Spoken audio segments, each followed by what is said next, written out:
Bonjour à tous, bonjour messieurs. Aujourd'hui, nous reprenons nos travaux en abordant un nouveau thème qui va nous prendre certainement plusieurs émissions, l'anthropocentrisme dans les religions. Donc c'est moi qui vais faire la présentation de ce premier volet. La prochaine fois, bon, ça dépendra un petit peu si je mets beaucoup de temps ou pas.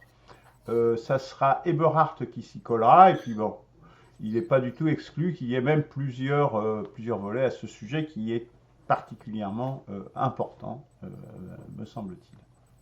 Alors évidemment, ça s'inscrit dans le cycle principalement de l'analyse de l'existant spirituel et religieux. Alors je vais passer en plein écran, ce sera peut-être plus... Oh mais non, je vais laisser comme ça, c'est pas grave. Ça permettra aux auditeurs de voir les réactions des différents intervenants. Sachant qu'on aura peut-être Christophe qui nous rejoindra en cours d'émission. Alors, l'anthropocentrisme dans les religions, donc j'ai divisé mon propos en 5 parties. La première partie qui va essayer de poser une définition de l'anthropocentrisme en tant que tel, puis à analyser justement l'anthropocentrisme dans les religions.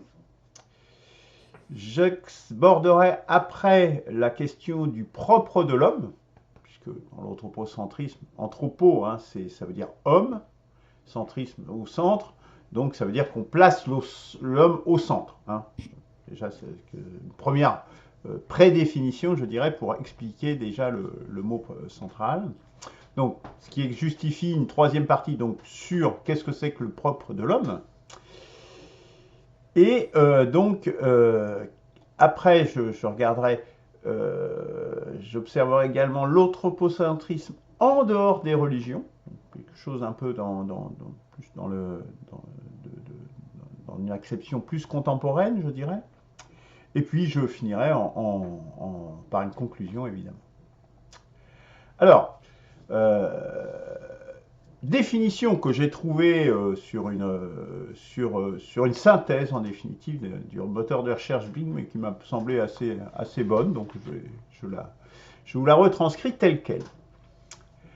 L'anthropocentrisme est une doctrine philosophique qui place l'être humain et ses intérêts comme le centre de l'univers tout entier. Selon cette conception, le reste des êtres vivants est soumis aux intérêts, aux besoins et au bien-être des êtres humains. L'anthropocentrisme est qualifié d'attribution d'une considération morale exclusive aux seuls êtres humains. Les valeurs sont fondamentalement anthropogéniques, donc issues de l'homme, c'est-à-dire générées par les êtres humains. Voilà pour la définition, je dirais synthétiste, une synthèse sans doute faite par un genre d'intelligence artificielle, je ne sais quoi, mais voilà, qui reprend des citations de sites que vous trouverez en référence d'ailleurs sur le site du CDRS. Alors, quelle analyse peut-on faire de ce texte? Eh bien, on peut dire, enfin moi j'affirme directement que l'intégralité de ce qui est dit dans cette définition est faux, puisque l'homme n'est pas au centre de l'univers tout entier. Hein. Déjà, une partie quand même tout à fait importante. Je dirais que l'homme n'a pas la propriété, une morale exclusive, etc. Donc l'intégralité de ce qui est le concept d'anthropocentrisme est faux. Et pourtant, c'est la base de la Genèse, hein, du livre La Genèse, qui fait partie de l'Ancien Testament, de la Torah, nous y reviendrons, mais également d'une bonne partie de la philosophie des scientifiques. Nous y reviendrons également. Par ailleurs, comme je l'ai déjà dit, les animaux ont aussi des valeurs morales ou au moins éthiques et de l'empathie. Hein, ça a été démontré. Et je dirais que ces valeurs, d'ailleurs, sont particulièrement présentes chez les animaux sociaux. Il va presque de soi, je veux dire. Et par ailleurs, l'univers n'a pas de centre. Donc, comment l'homme pourrait être au centre de quelque chose qui n'a pas de centre? Voilà, donc déjà pour positionner déjà la démarche anthropocentrique en tant que telle. Je veux dire. Voilà pour la définition, pour cette première partie. Deuxièmement, je dirais, donc l'anthropocentrisme dans les religions. Pourquoi est-ce que on trouve, on a rapproché ces thèmes de l'anthropocentrisme et des religions?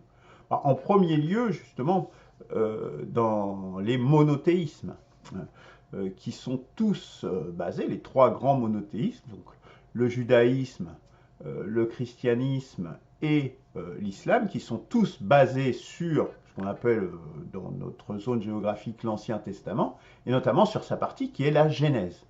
Donc, je vais vous citer d'ailleurs une partie, Genèse 1, 26. Puis Dieu dit, faisons l'homme à notre image, selon notre ressemblance. Puis, et qu'il domine sur les poissons de la mer, les oiseaux du ciel, sur le bétail, sur toute la terre et sur tous les reptiles qui rampent sur la terre. Fin de citation. Donc on voit bien donc deux choses importantes. Première chose, l'homme est à l'image de Dieu, il a été créé à l'image de Dieu. Donc, on voit bien là la proximité du Dieu unique et de l'homme. Donc qui place forcément l'homme au centre de cette spiritualité. Et puis après, deuxièmement, domination de l'homme sur l'intégralité de la nature. Donc deux choses très importantes qui à chaque fois placent l'homme comme particulièrement exceptionnel. D'ailleurs, ce n'est pas sans poser problème dans les religions, puisque autant le judaïsme que l'islam interdisent, et d'ailleurs même je crois que la chrétienté également, hein, même si moi je me rappelle avoir vu des représentations lorsque j'étais petit, interdisent des représentations de Dieu. Donc, ce qui pose problème justement de le faire à la ressemblance de Dieu, parce que du coup, quelle race il a, etc. Vous voyez tout ce que ça veut dire, quel sexe. Donc forcément que ça, tout de suite, on a tout de suite une collision, et ce qui va même beaucoup plus loin que ça dans l'islam, qui est, je dirais, le monothéisme le plus abouti à mes yeux.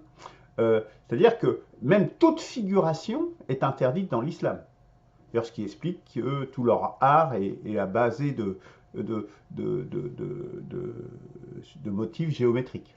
Hein. Il n'y a aucune représentation, même d'un animal, de quoi que ce soit. Donc voilà, c'est déjà pour poser ça dans les monothéismes. On peut remarquer également que le géocentrisme, c'est-à-dire de dire que la Terre est au centre de l'univers, c'est-à-dire la vision ancienne, je dirais, basée sur les observations antiques qu'on pouvait faire à l'époque où effectivement, de manière apparente, le Soleil fait le tour de la Terre ou la Lune fait le tour de la Terre, surtout le Soleil en l'occurrence, fait croire que la Terre est au centre de l'univers. Et on comprend bien que ça correspond très bien, ce géocentrisme, avec l'anthropocentrisme, justement, qui est une des bases, justement, des religions monothéistes. Or, bon, comme je l'ai déjà dit, hein, c'est en écart par rapport au principe de banalité que nous constatons désormais, c'est-à-dire que la Terre, elle est dans le cosmos et elle occupe une position extrêmement banale dans le cosmos, dans une galaxie, en périphérie d'une galaxie tout à fait ordinaire, etc. Donc le principe de banalité, l'explication la plus simple, hein, on rappelle un peu le rasoir d'Occam, c'est-à-dire ne pas chercher des explications compliquées lorsqu'on a eu quelque chose de simple qui explique les phénomènes. Toutefois, quand même une chose importante, même si l'homme est placé au centre, les monothéistes placent malgré tout Dieu et ses lois au-dessus des hommes. Pas tellement. Donc il y a quand même une limitation à l'anthropocentrisme, puisqu'il y a Dieu qui est quand même en surplomb et donc qui crée un certain nombre d'encadrements, de limites, posées parfois plus ou moins arbitrairement d'ailleurs. Hein. On peut regarder le Coran ou la Torah pour ça, pour voir toute cette liste d'interdits et d'obligations et d'interdictions. Donc qui limite son déploiement en définitive. Hein. Donc c'est aussi à ça que servent ces religions, d'ailleurs, à encadrer l'homme qui est certes tout puissant, mais qui a une puissance supérieure au-dessus de lui qui l'enveloppe. Malgré tout, malgré cette omnipotence du Dieu unique, on voit bien vite réapparaître l'anthropocentrisme, puisque soit par la figure du Messie, le Messie donc, qui est incarné par Jésus dans le christianisme, et qui est également prévu par les textes, tant dans l'islam que dans le judaïsme, ou des prophètes. Donc à chaque fois des incarnations humaines plus ou moins divines ou envoyées de Dieu. Donc ce sont des figures humaines, des personnages qui nous ramènent de nouveau à l'anthropocentrisme. On pourrait très bien imaginer qu'un Dieu unique, il ne s'occupe pas du tout de ce qui se passe. Vous voyez, or non, il intervient, il y a des messies, on revient à l'homme, hein, on replace l'homme à un moment ou à un autre. Voilà donc pour les monothéismes et l'anthropocentrisme qui est central, je dirais, effectivement, dans ce courant religieux. J'examinerai en deuxième lieu dans les religions, je vais simplement en examiner une, puis après on prendra un peu de recul. C'est le bouddhisme, qui est relativement différent et qui a une vision, justement, qui n'est pas celle d'un monothéisme, puisque dans le bouddhisme, il n'y a pas de Dieu. En clair, il y a zéro Dieu. C'est l'humanité le Dieu, quelque part, dans son ensemble. Je simplifie. Alors, je vais vous faire une citation. Je vous trouverai les références sur le site, sur la page dédiée à cette émission. Alors, que nous dit cette citation? Les humains, tout comme les autres êtres vivants, expriment la loi de la vie. Par conséquent, il n'y a aucune différence essentielle dans leur dignité. C'est dans cette capacité unique qui définit la dignité des êtres humains. Ainsi, le bouddhisme définit le corps humain comme un vaisseau de la loi. Une expression qui sans doute se réfère à la dignité que confère aux êtres humains leur capacité à donner une expression active à la loi de la vie. Donc on voit qu'on a malgré tout une mission particulière de l'homme, une place particulière de l'homme, y compris dans le bouddhisme. Donc. Aussi, ainsi je dirais, mais notamment par les réincarnations, par le karma, vers des formes humaines toujours plus abouties, on aboutit au final à la transfiguration finale vers le nirvana, qui est un genre de paradis. Donc on voit bien que, y compris dans le bouddhisme, l'être humain a malgré tout une place très particulière, qui n'est pas tout à fait la même que celle, il y a la roue de la vie, notamment, je crois que ça s'appelle comme ça, la roue de la vie dans le bouddhisme, justement, on voit des différentes étapes, etc. Et on voit bien que c'est toujours beaucoup d'hommes, il n'y a pas que des hommes, mais il y a beaucoup d'hommes, ça commence par des animaux, puis après... ces cycles des réincarnations, on va le retrouver également dans l'hindouisme, que je cite à ce propos, puisque de ce point de vue, c'est très proche, en définitive. Donc, on peut appliquer également cette conclusion d'une place, sinon centrale, peut-être pas anthropocentrique, le mot est peut-être un peu fort, là, pour le coup, parce que ce n'est pas forcément le centre de l'univers, l'être humain, mais en tout cas, au moins anthropo-orienté, très orienté humanité. Donc voilà pour le bouddhisme et un petit peu l'hindouisme sur des aspects, je dirais, un peu différents, mais où on retrouve l'homme ayant une place malgré tout à fait centrale. Alors, prendre un peu de recul maintenant, parce que je ne vais pas analyser toutes les religions de ce point de vue-là, j'en ai pris justement les plus typiques dans le monothéisme, puis une autre, je dirais, plus en écart par rapport à ça, justement, où il n'y a pas de Dieu normalement dans au moins dans le bouddhisme, tout du moins. Pour prendre un peu de recul sur les dieux, donc moi ce que je vais appeler le théisme ou le déisme, c'est pas tout à fait la définition qu'on va en donner Wikipédia, etc. Pour moi, dans le théisme, je vais dire, ou dans le déisme, je vais dire, il y a de l'existence d'un ou de plusieurs dieux. Voilà. C'est dans ce sens-là que je vais utiliser ces mots-là. Donc le théisme en lui-même, je dirais, tout ce qui fait référence à un ou plusieurs dieux, est en lui-même anthropocentrique, puisqu'il positionne des dieux, un ou plusieurs dieux. Sinon, on n'a que des esprits. On n'a pas des dieux, on a des esprits. Et c'est le cas, par exemple, dans le shintoïsme avec les kami. Les kami, les choses ont des esprits, les arbres ont des esprits, la montagne a un esprit, etc. Mais ce sont des esprits, ce ne sont pas forcément des dieux. Des dieux qui sont au-dessus de nous, qui nous pilotent, qui interviennent, qui nous surplombent, etc. Ce sont des esprits, l'esprit de la montagne, l'esprit du lion, l'esprit de la forêt, etc.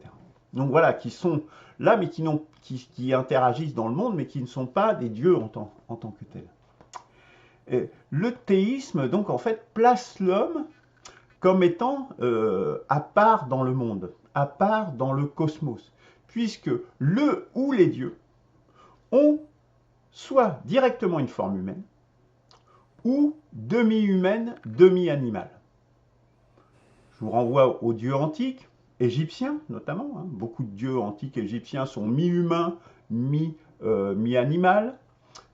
Les dieux grecs, bien souvent, qui eux ont souvent une forme très humaine, Apollon, etc., ont une forme humaine, ou les dieux hindous également, qui sont mi-humains, mi-animaux, les dieux amérindiens, diront certains, tant à l'époque des Mayas que le dieu serpent, etc.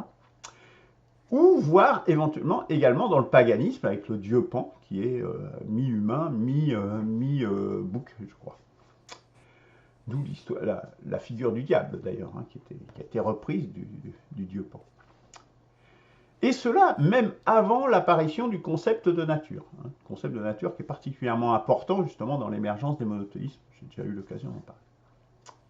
Donc voilà ce que je voulais positionner déjà pour un panégyrique par rapport au courant religieux de façon plus générale, je dirais, que sur les deux focus que j'ai fait sur les monothéismes et le bouddhisme. C'est pour ça que je propose, moi, un historique que j'ai déjà eu l'occasion de déployer, avec trois phases à ce jour, tout du moins. La première phase, c'est la phase 1, c'est l'homme simplement parti du cosmos, parti du monde. Et donc c'est tout l'animisme en définitive, les religions premières, dont le shintoïsme est l'instance vivante, présente, je dirais la plus significative, me semble-t-il. Je vous renvoie à l'émission sur le shintoïsme que nous avons enregistrée, nous avait présenté Guillaume Tanneux à l'époque. Ça c'est la première phase, je dirais. Au moins c'est celle qu'on peut à peu près identifier. La troisième phase, donc l'homme parti du cosmos, mais pas plus ni moins qu'un autre, avec pas de valeur supérieure. La phase 3, donc la troisième phase, c'est la phase où l'homme est complètement à part. Il est à part de la nature, justement. C'est pour ça qu'il y a le concept de nature qui met l'homme à distance. Et donc avec l'instance qui en est le monothéisme, qui est le plus marqué, je dirais, avec des hommes qui sont à l'image d'un Dieu unique, similaire à un Dieu unique. Puis entre les deux, il y a la phase 2, la phase intermédiaire, la phase des polythéismes. Car l'homme, dans cette phase-là, polyforme et polythéiste, se rend compte qu'il est apte à adapter son environnement à grande échelle. Ce que ne font pas les autres animaux. C'est le cas notamment l'émergence des villes, des cités-États. Et donc, quand on adapte son environnement à grande échelle, mais qu'en même temps, on baigne dans un monde, du coup, qui est partagé avec des dieux, qui ont une forme humaine et qui interagissent dans cet univers. Donc voilà, c'est la situation, je dirais, intermédiaire entre l'animisme et les monothéismes, avec une rupture à chaque fois franche entre ces trois phases. Donc ce qui veut dire qu'il n'y a pas forcément une continuité historique, peut-être nous y reviendrons, dans les évolutions spirituelles. Il y a au moins trois phases qu'on peut distinguer très clairement. Et puis à côté de ça, je dirais, à côté de ces phases, il y a je dirais, une spiritualité plus transhistorique, dans laquelle je rangerais notamment le Tao et certains courants gnostiques, qui l'homme est juste dans la voie. La voie, c'est le nom du Tao, c'est la traduction qu'on a souvent de la notion de Tao, qui est juste s'inscrit dans une voie. Voilà. Donc là, c'est un petit peu différent, mais là, on est à la limite de la philosophie, de la spiritualité. Voilà, ça c'est je dirais c'est complètement décorrélé quasiment du reste. Alors, pas complètement, mais en grande partie. Voilà pour ce qui concerne, je dirais, le monothéisme dans les religions proprement dites. Alors, ça pose l'anthropocentrisme, pardon, dans les religions proprement dites. L'anthropocentrisme, l'homme au centre, ça veut dire l'homme est exceptionnel. Alors, si l'homme est exceptionnel, c'est quoi le propre de l'homme? Qu'est-ce qui distingue l'homme, justement?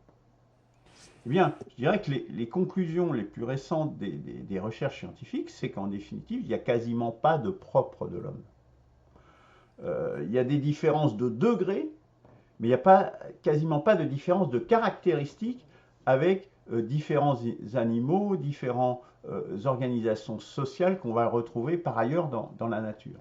Il est plus intelligent, le langage est plus évolué, etc., etc.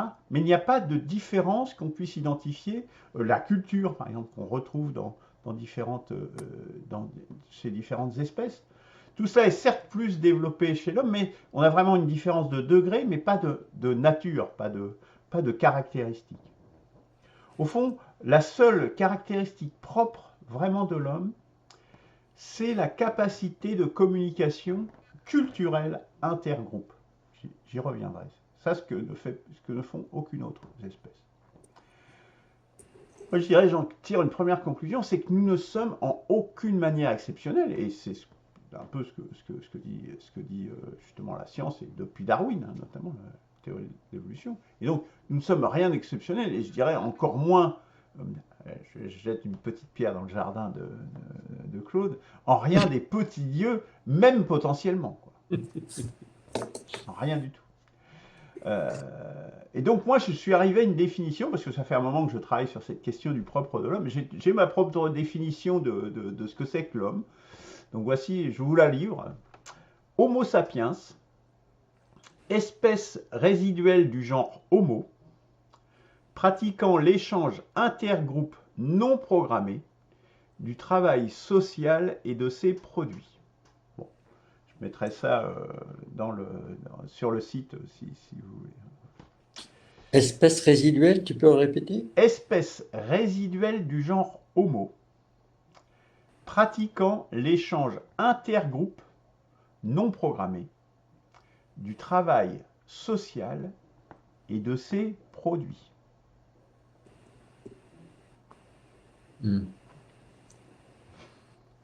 Ça fait sourire, Christian. Mais bon. Alors voilà, donc pour le propre de l'homme, le propre de l'homme, il n'y en a quasiment pas. Enfin, il y en a un, mais il n'est pas du tout celui qu'on s'attend. Enfin, moi, je l'ai découvert assez récemment, parce que jusqu'ici, on a trouvé ça, c'est l'outil. Ah non, c'est l'outil qui fabriquait les outils. Mais en fait, on n'arrive jamais à une situation, vraiment quelque chose de satisfaisant. La seule chose vraiment satisfaisante, caractéristique, c'est l'échange intergroupe. Ça, c'est vraiment quelque chose qui n'existe pas dans les autres cultures, dans les autres espèces. Alors, voilà donc la définition de ce que serait que le propre de l'homme. Alors, pour élargir de nouveau le focus, je dirais quid, justement ce zoom arrière, Quid de l'anthropocentrisme en dehors des religions, justement? Parce que l'anthropocentrisme, on l'a étudié dans les religions, mais je l'exposais dans les religions, mais en dehors des religions. Eh bien, on le trouve notamment dans la science et dans l'humanisme. L'humanisme, quelque part, le porte dans son intitulé. Ce ne sont pas des domaines qui sont exempts d'anthropocentrisme, notamment quand beaucoup de scientifiques placent le cerveau humain comme la chose la plus complexe de l'univers. Beaucoup de scientifiques sont très fiers justement de leur cerveau, de leur supériorité de ce point de vue-là. En fait, ils ont remplacé quelque part une vision anthropocentrique spirituelle par une autre spiritualité, mais tout aussi anthropocentrique en définitive, en plaçant le cerveau humain comme la chose la plus complexe de l'univers. Je pourrais m'exposer là-dessus, mais j'ai des arguments pour dire que c'est complètement faux.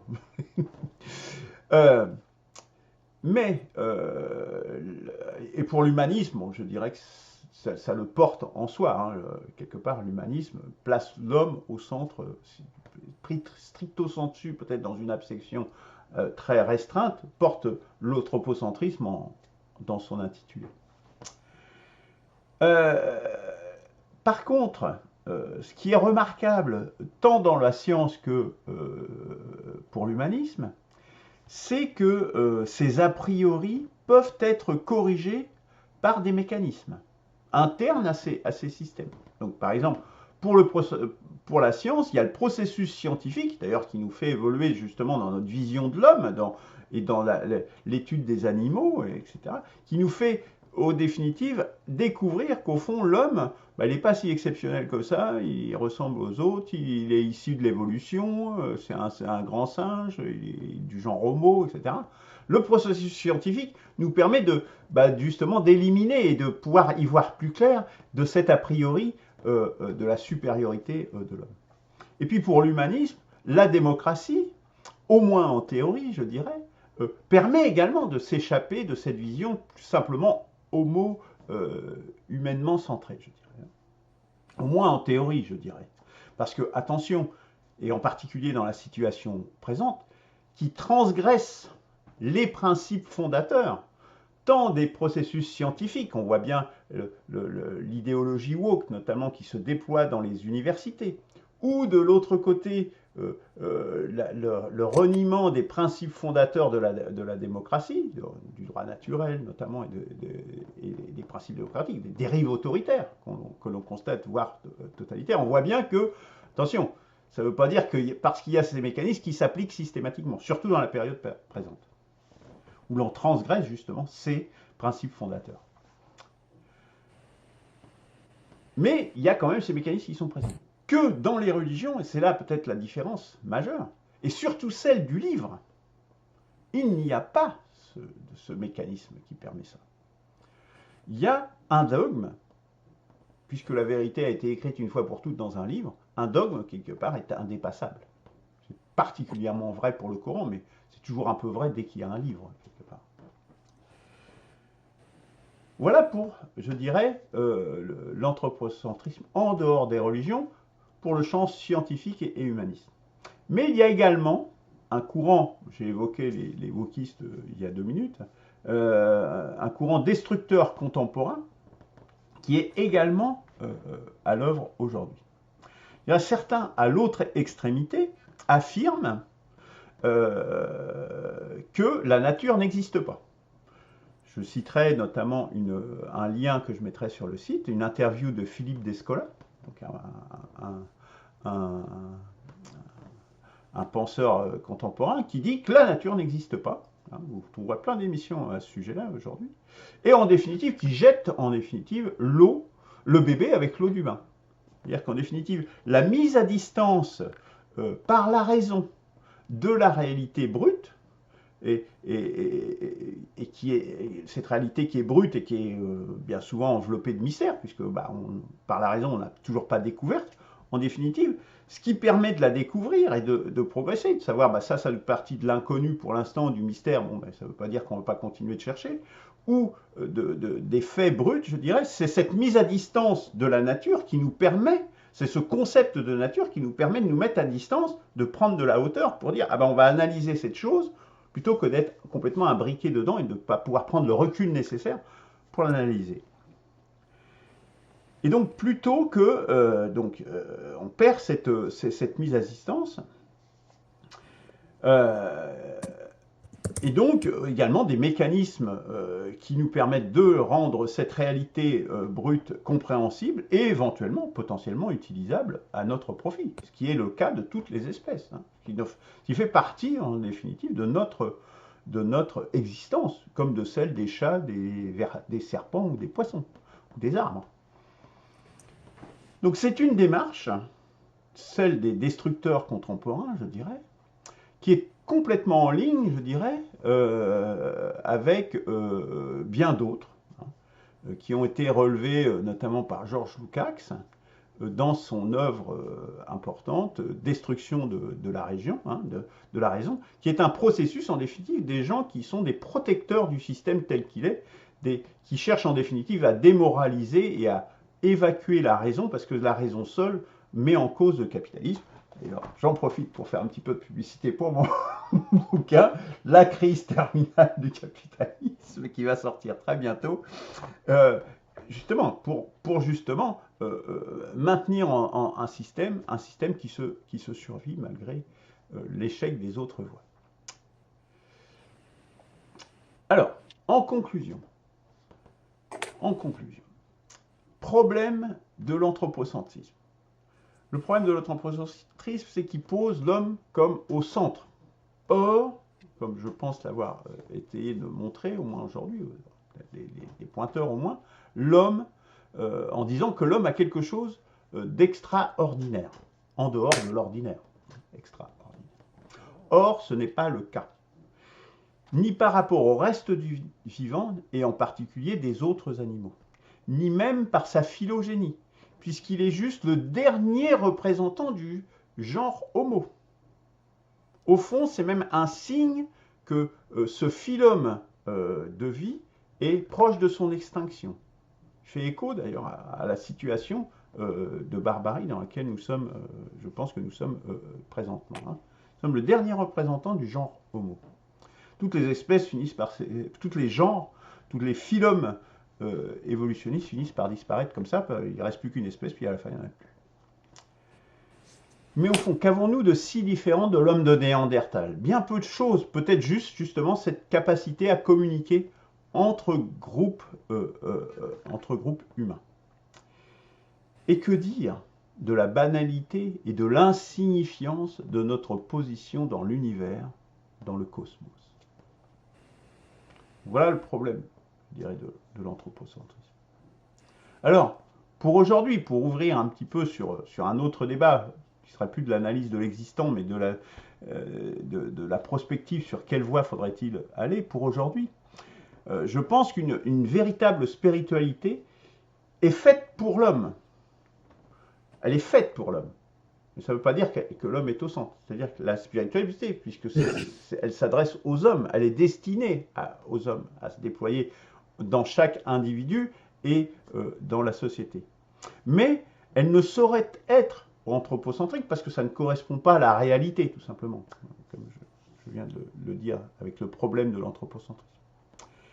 Donc, ça veut dire qu'elle ne peut pas être révélée par une figure humaine, par un prophète ou tout ce que vous voudrez, mais que ça ne peut pas être par une figure humaine que c'est révélé. Elle doit plutôt être percolante. Elle doit se manifester de manière immanente, émerger de l'existence, de notre existence et de l'existence en général dans cet univers. C'est-à-dire qu'elle ne peut pas être révélée, mais elle doit être trouvable et retrouvable en tout temps et en tout lieu, quelque part. Une véritable spiritualité qui correspondrait à notre univers, à ce pour quoi nous sommes, où nous baignons et ce que nous sommes et tout ce qui nous entoure, devrait être de cette nature-là, c'est-à-dire éternelle. Éternelle, un peu au sens des obligations de Simone Veil pour l'être humain. C'est de cette nature-là, quelque part. Donc que ça soit quelque chose qui émerge de de l'existence. Quelque part, il faudrait que ça soit retrouvable par une autre espèce. Imaginons que ce soit des oiseaux demain qui dominent la Terre, ou que c'était hier les dinosaures, je ne sais quoi. Une autre espèce devrait aboutir à la même spiritualité. Ou même d'éventuels extraterrestres devraient aboutir à une spiritualité similaire.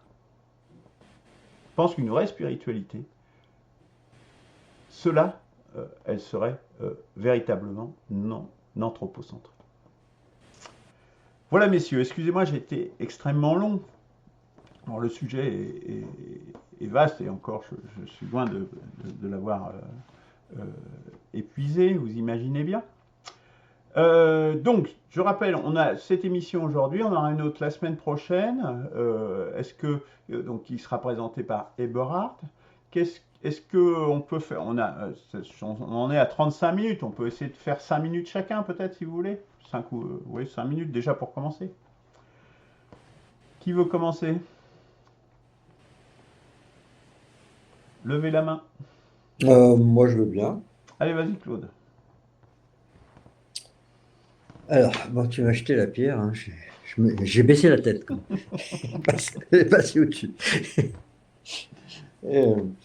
Bon, moi, je suis d'accord avec la définition que tu donnes, enfin, à peu près correcte. C'est très bien que tu aies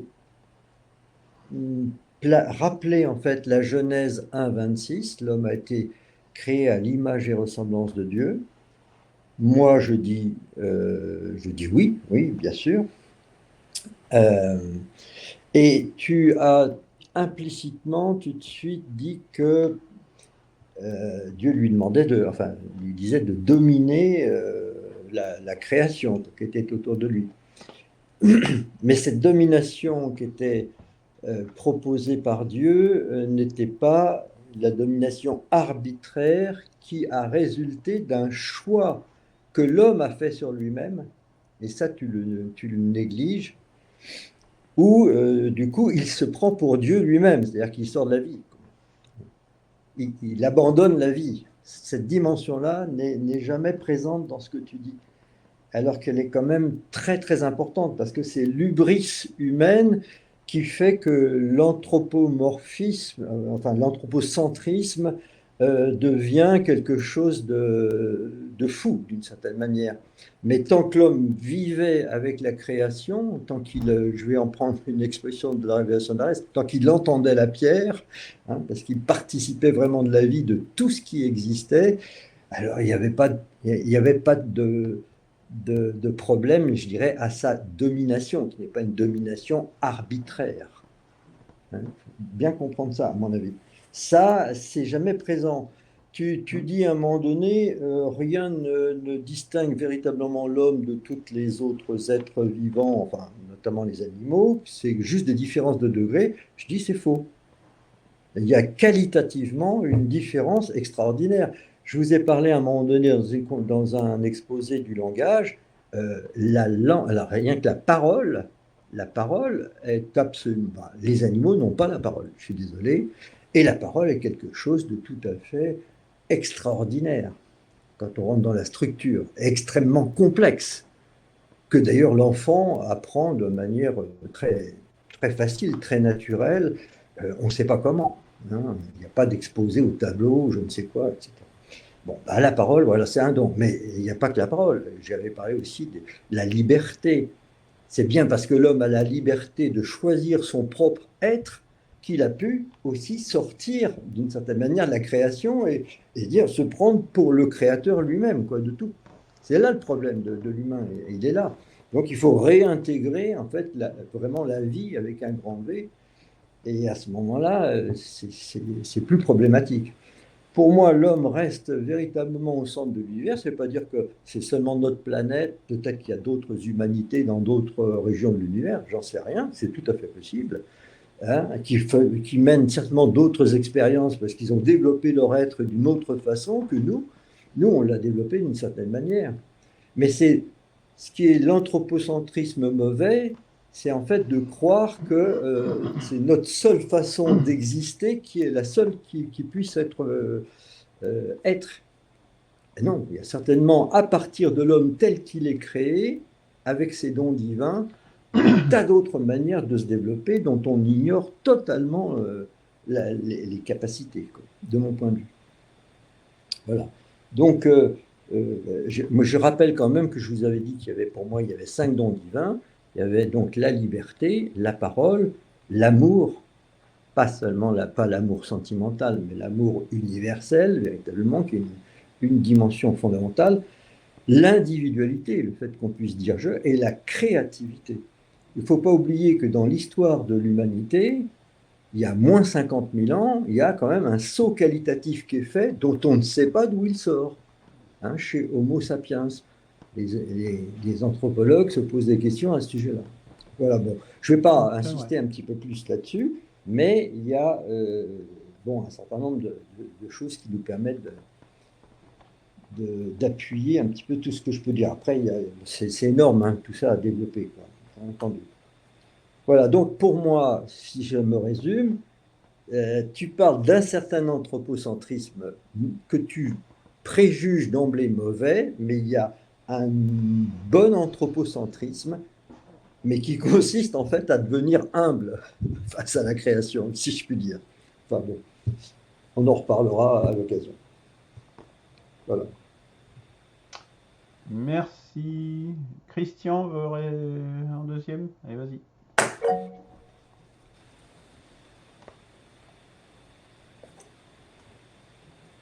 Oh, qu'est-ce que c'est agréable quand tu parles et qu'on ne t'entend pas, Christian.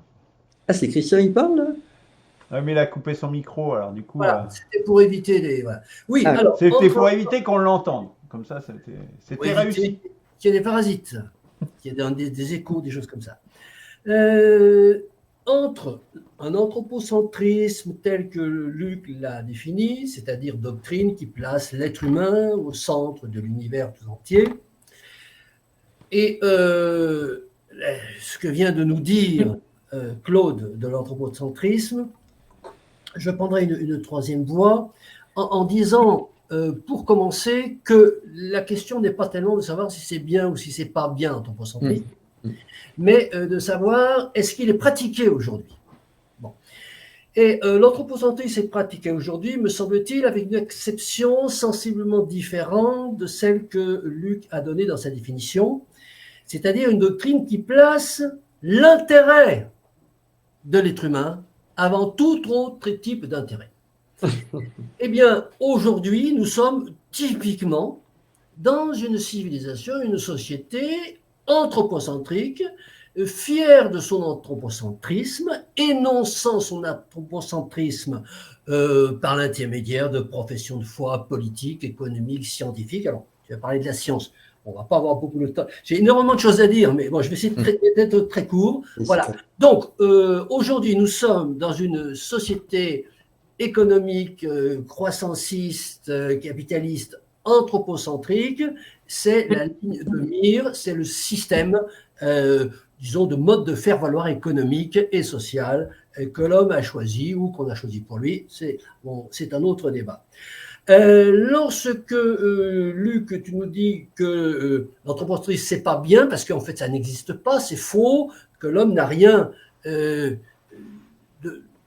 d'extraordinaire, je pense que tu as employé ce mot.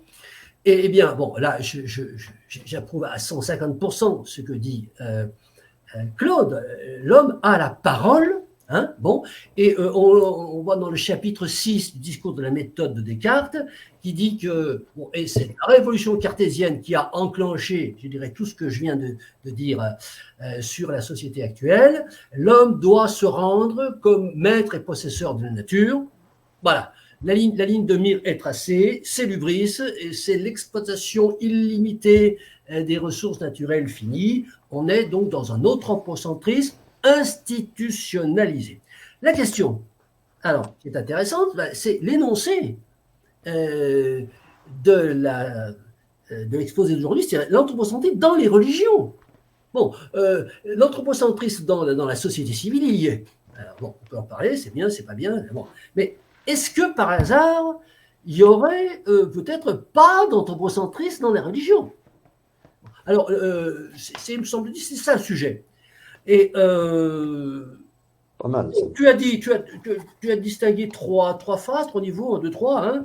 L'animisme, il n'y a pas d'anthropocentrisme. S'il n'y a pas de Dieu, il y a des esprits, il n'y a pas d'anthropocentrisme. Oui, bon, ça, je suis assez d'accord.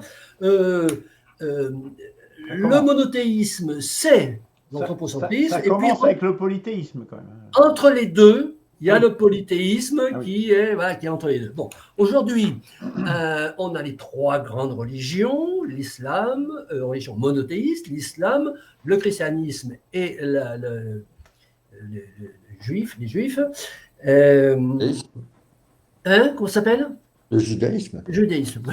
Bon, ça fait quoi? Ça fait 2,5 millions, 3 millions de personnes sur la Terre. Reste 5 millions qui sont pas monothéistes. Milliards. Comment? Milliards. À la louche, oui. Milliards. Milliards, oui, milliards. Il y a quand même un facteur 1000 là, quand même. Oui, milliards, ok. Alors, je reste un petit peu sur ma fin concernant la démonstration que les monothéismes sont anthropocentriques. Alors, je pense effectivement qu'ils sont pas mal anthropocentriques, mais je reste un peu sur ma fin pour la décision. Tu dis Dieu a créé l'homme à son image, ça ne veut pas forcément dire qu'il est anthropocentrique. Pour moi, ce n'est pas une équation qui définit l'anthropocentrisme. Tu as dit, mais Dieu limite le déploiement de l'homme. Non, Dieu ne limite pas le déploiement de l'homme. Descartes, d'ailleurs, qui fait 2 démonstrations de l'existence de Dieu, une a priori, une a posteriori, dit l'homme, il peut s'approcher presque de Dieu parce qu'il a la liberté et il a la parole. Bon. Donc, ça ne me paraît pas être un élément là. Voilà. Le propre de l'homme, il n'y a pas de propre de l'homme. Ce qui veut dire qu'il ne peut pas être anthropocentrique. Enfin, là bon, je vais un peu trop vite parce que tu sortais de la religion. Tu sais tout ce qui est en dehors. Donc, on va rester dans la religion et je vais m'arrêter là. J'ai pas été convaincu par ta démonstration comme quoi le monothéisme posait l'anthropocentrisme de l'homme. Je pense que c'est vrai, mais ça me paraît insuffisamment démontré. Voilà. Et tu as dit un deuxième truc, donc ça, pas assez démontré. Le deuxième, c'était quoi? J'ai pas eu le temps de Non, mais alors, le deuxième, c'est ce que tu as ouvert de façon très intéressante, parce que là, je voudrais parler de cybernétique, de Turing, de Wiener. Bon, tu as dit l'anthropocentrisme dans les religions, mais il n'y a pas que dans les religions. Ah oui. Bon, mais là, il me semblait qu'on sortait d'énoncer, mais alors là, ça me paraît très intéressant, parce qu'on va arriver à la machine, qui peut-être prend le dessus sur l'homme. Et donc les pères de la cybernétique comme Wiener disaient rien ne nous prouve aujourd'hui que l'homme ne peut pas concevoir une machine plus complexe que lui.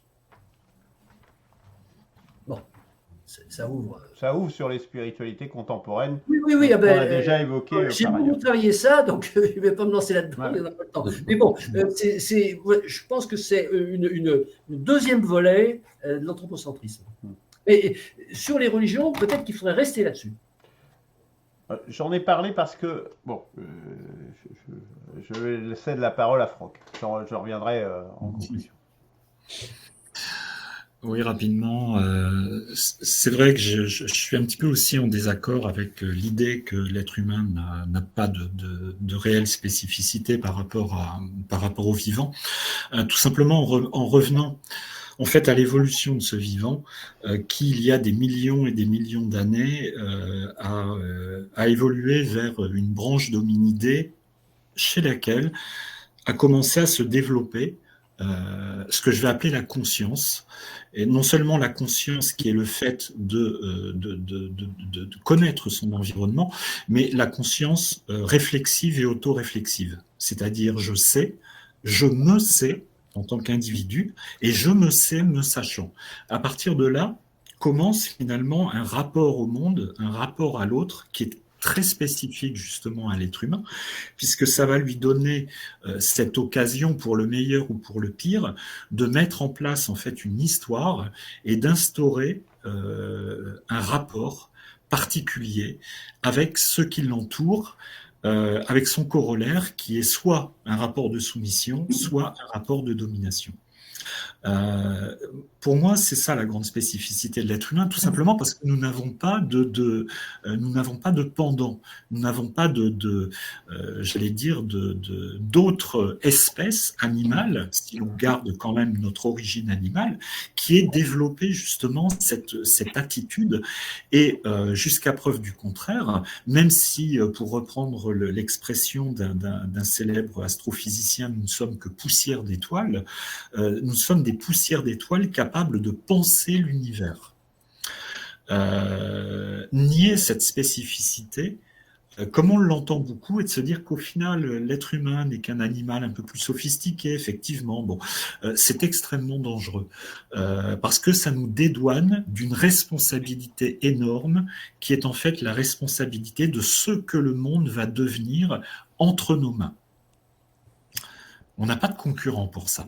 Alors, bien évidemment, à partir du moment où apparaît cette conscience autoréflexive, ça va générer une angoisse existentielle qui est à la base du questionnement religieux.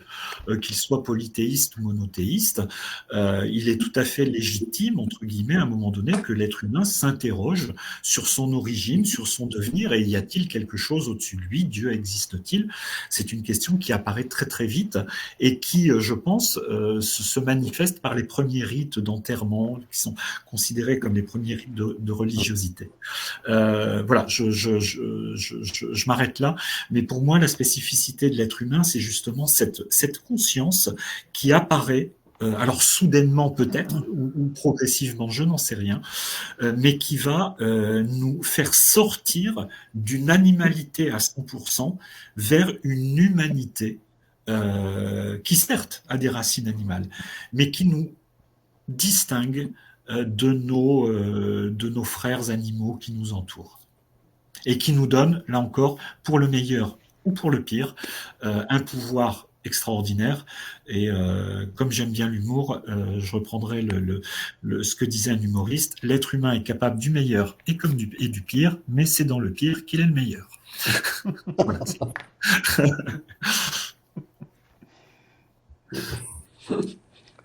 Eberhard.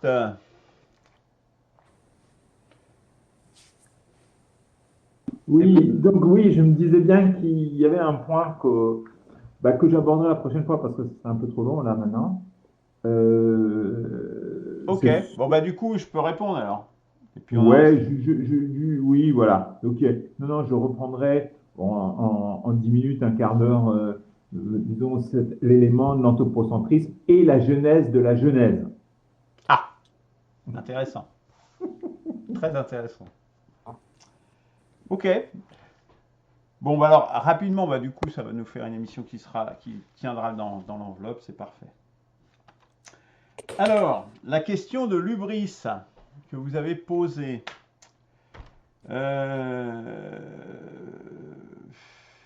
qui est différent, qui serait un anthropocentrisme débridé, je dirais, qui n'aurait plus de limite. Justement, bah, c'est quelque part, c'est là que je parlais de limite de canalisation par Dieu, c'était un petit peu ça aussi, hein, que tu contestais, Christian. C'était un peu ça. C'est-à-dire, le rôle de Dieu, quelque part, c'est de limiter l'hubris des hommes, quelque part. Hein. Même si, à la fois, il leur donne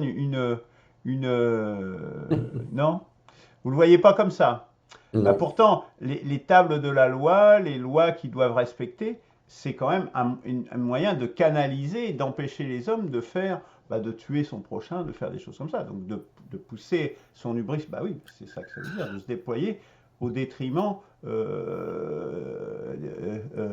des autres. Vous voyez, c'est quand même une limitation, une canalisation. Canalisation y compris des puissants, y compris des rois. On avait déjà discuté peut-être même dans le CRC de ce rôle-là, où y compris les religions limitent quelque part les puissants dans leur, y compris les rois et ce genre de personnes, dans leur exercice du pouvoir, puisqu'ils craignent une puissance supérieure dans l'au-delà. Je pense que c'est... Donc l'hubris, un hubris qui devient fou, hein, quelque part, je crois que c'est ce que tu as dit, Claude. Bon, moi je dirais que oui, peut-être à l'extrême, mais c'est dans les extrêmes, dans les limites qu'on voit si le concept il tient la route ou pas, je dirais. Si l'hubris, c'est l'extrême anthropocentrisme, c'est déjà un peu contenu dans l'anthropocentrisme quand même. L'anthropocentrisme, c'est l'homme au centre de l'univers. Quand même. C'est quand même, c'est pas la question de savoir si c'est pas bien ou pas bien. Je pose pas cette question comme ça. Je me pose, est-ce que c'est faux ou est-ce que c'est vrai? Ben non, je dis non, je l'affirme, l'homme n'est pas au centre de l'univers. Déjà, il n'y a pas de centre à l'univers. On peut dire ce qu'on veut, mais il n'y a pas de centre à l'univers. L'univers, il est là le centre, mais il est là aussi et il est là-bas. Et il est chez chacun de ses où. Il n'y a pas de centre dans l'univers. Donc, dire que l'homme est au centre de l'univers, c'est déjà, ça n'a pas de sens. Donc, c'est faux. C'est pas bien ou pas bien, c'est faux. Et donc, si on est dans le faux, forcément, c'est pas bien. C'est plutôt comme ça qu'il faut que je pose. Par rapport au langage, vous dites, plusieurs d'entre vous ont dit, oui, mais ce qui nous distingue, c'est aussi la parole, etc. Il existe plein de langages chez les animaux et même chez les plantes. Vous vous rendez compte? On a même découvert ça assez récemment, qu'il y a même des langages chez les plantes. Alors, vous vous rendez compte? Donc, évidemment, sans doute des langages moins évolués. Je parle de différence de degré et pas de nature. Il y a des moyens de communication qui existent en plein de parties du vivant. Donc, oui, nous sommes bien banaux. Nous n'avons rien de si extraordinaire. Même la liberté, notre liberté, elle est extrêmement contrainte, puisque si on exerce totalement sa liberté, c'est un peu l'individualisme d'aujourd'hui également, eh bien, en définitive, ça se déploie à notre propre détriment. Donc, il y a une partie de la liberté qui a ses limites. Elle est dans une épure qui est celle du vivant, dans laquelle elle peut s'exprimer notre liberté. Et de la même manière, bien des espèces ont aussi la liberté de se déployer de telle direction, dans telle autre direction. Regardez un chat, par exemple, quand il se dirige, il a la liberté d'aller à droite ou à gauche, puis il va choisir, en fait, il va aller au milieu. Voilà. Observez un peu un chat, vous allez voir qu'il a aussi de la liberté. Mais des abeilles qui essaiment et qui choisissent d'essaimer à un moment donné, ils ont aussi une certaine liberté. Pourquoi ils le font là? Pourquoi ils ne le font pas demain? Pourquoi ils ne le font pas après-demain? Pourquoi ils ne le font pas dans un an? Etc. Donc la liberté, c'est pas non plus le propre de l'homme, sachant qu'elle est limitée. Alors, Christian, tu me dis, j'ai pas vraiment bien démontré que les monothéismes étaient anthropocentrés. J'ai juste quand même cité le début de la Genèse, c'est-à-dire vraiment le Genèse qui est commun à les trois religions, et c'est parti des premières parties en plus. Vraiment, c'est tout au début. C'est à la base de ces trois religions, et ça exprime ça. Quant à le texte le plus fondateur de tous les fondateurs sur lesquels reposent tous les monothéismes et qui affirme ça, enfin, c'est quand même difficile. On peut dire voilà, que je surinterprète, c'est ce qu'a dit quelque part Claude, mais c'est là. Hein. Donc dire que c'est pas suffisant. Bon, après, effectivement, j'aurais pu aller plus loin, mais si on attaque le texte fondateur du texte fondateur, ça me semble difficile quand même. Déjà, c'est déjà du béton, je dirais, quelque part. Alors, pourquoi est-ce que j'ai évoqué également, tu as fait cette critique, Christian, et que c'était un sujet intéressant, qu'il n'y a pas que dans la religion où il y a de l'anthropocentrisme. Dire, mais oui, il y en a dans les religions, il y en a particulièrement dans le monothéisme, mais il n'y a pas que dans les religions, parce qu'effectivement, c'est un biais important. Ça me semble un biais extrêmement important de lequel il faut qu'on se débarrasse, y compris dans des domaines justement qui ne sont pas des domaines religieux. C'est pour ça que j'en ai parlé. C'est-à-dire dès qu'on rentre dans la croyance scientifique, la croyance dans la démocratie ou dans les organisations humaines, on va avoir ce type de biais qui va pouvoir se déployer. Je veux dire, attention, c'est un biais, il faut essayer de s'en tenir à distance. C'est ça que je veux dire. Donc, c'était aussi pour projeter dans une spiritualité de demain, qui est quand même la vocation de ce cercle, je le rappelle. La conscience, nous dit Franck. Oui, mais la conscience, c'est pareil. La conscience, il y a eu des expériences qui ont montré qu'il y a une conscience. Alors, conscience déjà de soi, la conscience de soi, elle est extrêmement commune. alors il y a des expériences d'ailleurs plus ou moins pertinentes, mais dès qu'il y a une frontière, une peau, une enveloppe quelque part, il y a conscience de soi, hein, quasiment. Donc ça commence très tôt, quoi, hein. Vous prenez un escargot, vous le touchez, hop, il va rétracter ses antennes. Il a déjà une conscience de lui, forcément, puisqu'il a une conscience entre la différence de lui et ce qu'il est lui-même. C'est la conscience du bien et du mal, de ce qui va le déployer et ce qui va l'entraver. Ça commence très tôt. D'ailleurs, pour ça que on a un système nerveux qui s'est mis en place très rapidement. C'est pas pour rien. Et alors, la conscience, alors, du coup, ça nous donne une responsabilité particulière, mais ça, cette responsabilité particulière, c'est vraiment très contemporain, Franck. C'est par rapport, justement, au fait que nous sommes en fin de trajectoire du progressisme que nous commençons à nous poser ces questions de notre rapport au monde, de notre impact sur le monde et tout ça. Avant, on s'en fichait complètement royalement. Et aujourd'hui, il y a plein de gens qui s'en fichent encore complètement royalement, hein, soyons clairs. Donc, c'est pas du tout quelque chose, c'est quelque chose de très récent, de très contemporain, cette prise de conscience. C'est pas du tout quelque chose qui nous est immanent et qui nous vient du fond des âges. Et puis, je dirais, on n'est pas un cas particulier aux hommes, parce que je dirais, cet anthropocentrisme, il apparaît après l'animisme. Hein, je pense que, enfin, c'est en tout cas ma thèse. Hein, mais avant, il n'y a pas d'anthropocentrisme. On prend les religions premières, elles sont pas forcément, c'est pas déterminé qu'elles sont anthropocentriques. Elles sont plutôt, au contraire, justement, animistes, l'homme au milieu des esprits. Donc, il n'y a pas du tout cette conscience, quelque part, cette notion particulière de conscience, de la conscience, etc. C'est arrivé dans l'histoire. Sinon, ça arriverait dès que l'homme apparaît. Et puis, on n'a pas de concurrents, il n'y en a plus de concurrents. C'est vrai, bah, on les a éliminés, les concurrents. Hein. L'homme de Néandertal, bah, il n'existe plus. Ou l'homme de Flores, etc. Ils ont été chassés. Leur terrain de déploiement a été réduit de telle sorte qu'ils finissent par disparaître, au final. Voilà, j'ai été encore un petit peu trop long, moi, messieurs. Alors, on va continuer ça la semaine prochaine. On continue la semaine prochaine, mais je ne pensais pas avoir été si long pour... Avec Eberhard. Ok. Merci beaucoup, messieurs. Ouais, J'essaierai de me taire la prochaine fois. Allez, salut. Ça va être dur. Salut.